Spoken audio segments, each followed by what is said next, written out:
We are the Guinea Pig Collective. All will be assimilated. Resistance is futile. Hey, how's it going? And welcome back as we're hanging out with Cliff Jumper, the master of the Transformers. And we've got another Transformer toy right here for you as we got Transformers War for Cybertron Studio Series Gamer Edition Megatron. Once again, the artwork on the box and then showing the figure on the back, and of course this little teeny tiny window so you can kind of almost see what you're getting in there. Just such a bad move from Hasbro, just doing this shit like this instead of having the big clear bubble in the front so you could see the damn figure all the way. Hopefully this one is a little bit better than the Cliff Jumper one, which was a complete disappointment and wound up going back to the store. But let's go ahead and open it up and take a look at it. The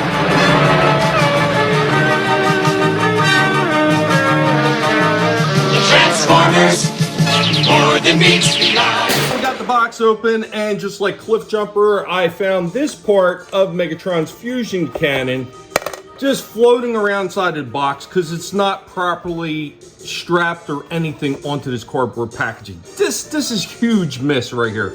Because with the window in there, it's easy for this thing to just roll right out and pop out. And this is why having a bubble on the front of these things is so much better, because everything just fits into place and there's no way it's coming out of the package.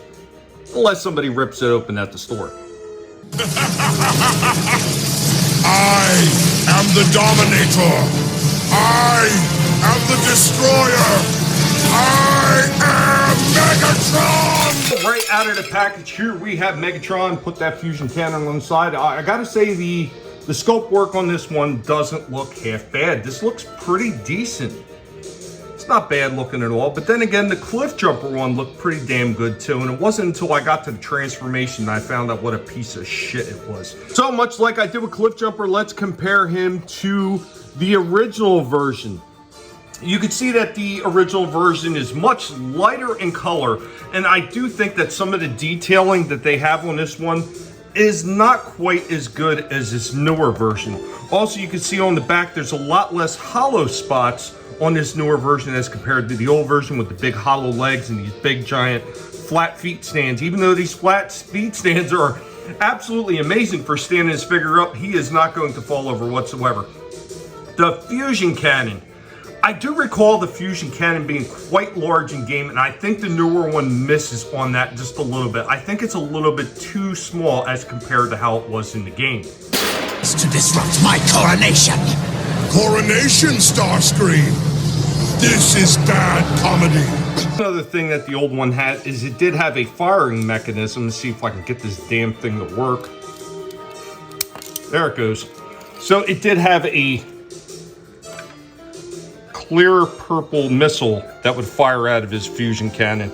Granted, we know that the toys that they're doing right now, they just don't want to do that kind of stuff, but this wasn't all that long ago. They probably could have added it. Here we go with both Megatrons in a similar pose. You will see that the newer one does have a little bit more articulation. The old one absolutely had no waist turn, but the rockers in the old one's feet are 10 times better than the new ones. And once again, I don't understand how some of the design characteristics of these newer figures fail in comparison to the older ones, while other things are absolutely surpassing older ones. This makes absolutely no sense to me whatsoever. Even if you destroy me, Megatron, others will rise to defeat your tyranny. Then I'll just have to destroy you all! And once again, we got them both in a side-by-side similar comparison as far as the pose that they're taking. And once again, you can see that the new one has tons more articulation and movement than the older one. The older one really has these funky arm pieces right here as far as the elbow is concerned, and they're just very odd. Like, it was not an overall great design, but the one thing that's different is his head does kind of move a little bit because of the base that it's on, so he does get a little upward and downward movement, where this new one does not really have any whatsoever up and down movement. He has a little bit of side to side, but this thing is like incredibly tight I just don't understand why it's like that. But the arms in this one are a lot better. It's very similar in design, but the way that they operate and move seems a little bit more fluid, and it's almost like everything was thought of. He's got a nice turn right there. No turn at the hand whatsoever, and the old one didn't have that either. But this one also has a turn at the waist that the old one didn't have. Of course, he's got a little bit of a turn right there, right before the knee. And of course, the hinge up here in the leg, so he kicks out, kicks all the way forward. He's got a fair amount of movement. And of course, he's got this tiny, tiny bit of rock down here in the bottom of the feet. It isn't great, but it is enough to get him into more poses than I could with the cliff jumper one. No! Such heroic nonsense. He also comes with this big giant mace. Now I know in the game it was more of an energy mace. Once again, I think they kind of missed out on that one. They could have did some like clear purplish plastic on that because they've done it with a lot of other figures. I think they missed out on that one, but once again, showing a little bit of the articulation on this one where he can get a pose where it almost looks like he's walking forward. So articulation-wise, this one is a hell of a lot better than the old one, and it's got more of the dark, grittier feel that the character did have in the game. You can also take the handle off the axe, and it becomes a small gun of sorts. It's kind of odd looking. It doesn't really look like a gun, but it does have the port on there to make it appear like it is a small blaster. So after a very hot minute, I finally did get him in his tank form. Like, some of these things are really difficult to port in.